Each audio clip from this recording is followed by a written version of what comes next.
अहम ख़बर है कंबर खां ईसाई समाजी तंज़ीमुनि ऐं शहरनि जो वधंदड़ बदअमनी ऐं पुलिस जी नाअहली ख़िलाफ़ एहतजाजी मुज़ाहिरो कयो वियो आहे। मुख़्तलिफ़ धुरियुनि जो जिना बाग खां शोधा चौक ताईं रैली कढी धरणो, ट्रैफ़िक मुअतल थी वई।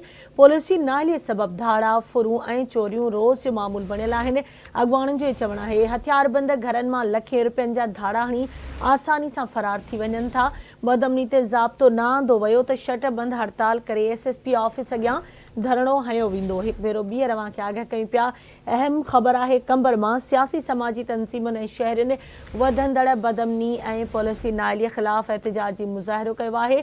मुख़्तलिफ़ धुरियुनि जो जिना बाग खां शोधा चौक ताईं रैली कढी धरणो, जंहिं सबबि ट्रैफ़िक मुअतल थी वई। पुलिस जी नाअहलीअ सबबि धाड़ा, फुरूं ऐं चोरियूं रोज़ जो मामूल बणियल आहिनि। अॻुवाणनि जो चवणु आहे हथियारबंद घरनि मां लखें रुपयनि जा धाड़ा हणी आसानीअ सां फरार थी वञनि था। बदअमनी ते ज़ाब्तो न आंदो वियो त शटबंद हड़ताल करे एसएसपी ऑफिस अॻियां धरणो हयो वेंदो।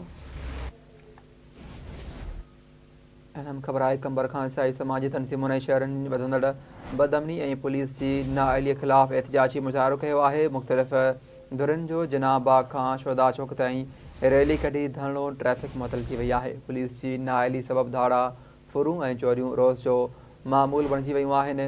हथियारबंदनि घरनि मां लखें रुपयनि जा धाड़ा हणी आसानी सां फरार थी वञनि था। अॻुवाणनि जो इहो चवणु आहे बदअमनी ते ज़ाब्तो न आंदो वियो त शटबंद हड़ताल करे एसएसपी ऑफिस अॻियां धरणो हयो वेंदो।